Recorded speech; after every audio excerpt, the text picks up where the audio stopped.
बिस्मिल्लाहिर्रहमानिर्रहीम। अस्सलाम वालेकुम दोस्तों, न्यूजीलैंड और पाकिस्तान के माबेन पहला ओडीआई मैच जारी है, मगर यहाँ पर शुरुआत में ही बहुत ही शानदार नज़ारा देखने को मिला, जिनकी वीडियो सोशल मीडिया पर काफ़ी ज़्यादा वायरल हो रही है।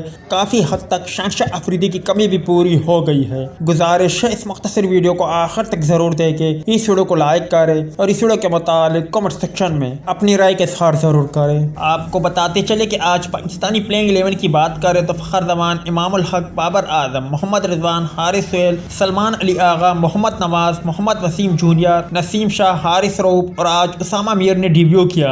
दोस्तों, शानशाह अफरीदी की गैर मौजूदगी में जब नसीम शाह पहले ओवर कराने के लिए मैदान में आए तो उन्होंने बहुत ही खतरनाक गेंदबाजी का मुजाहरा किया। उन्होंने काफ़ी हद तक न्यूजीलैंड के बल्लेबाजों को परेशान किया। फिन एलन की बात करें, वो बहुत ही जारहाना बल्लेबाजी का मुजाहरा करते हैं। इसके अलावा डेविड कॉनवे भी खतरनाक बल्लेबाज है। ताहम शानशाह अफरीदी जब भी बॉलिंग के लिए आते थे तो वो पहले ओवर में पाकिस्तान के लिए विकेट हासिल कर लेते थे। तो आज नसीम शाह ने शुरुआत में डेविड कॉनवे को इंतहाई खतरनाक यॉर्कर करा के क्लीन बॉल किया और सही मायनों में डेविड कॉनवे समझ ना सके और बॉल हो गए, जिनकी वीडियो सोशल मीडिया पर काफ़ी ज़्यादा वायरल हो रही है।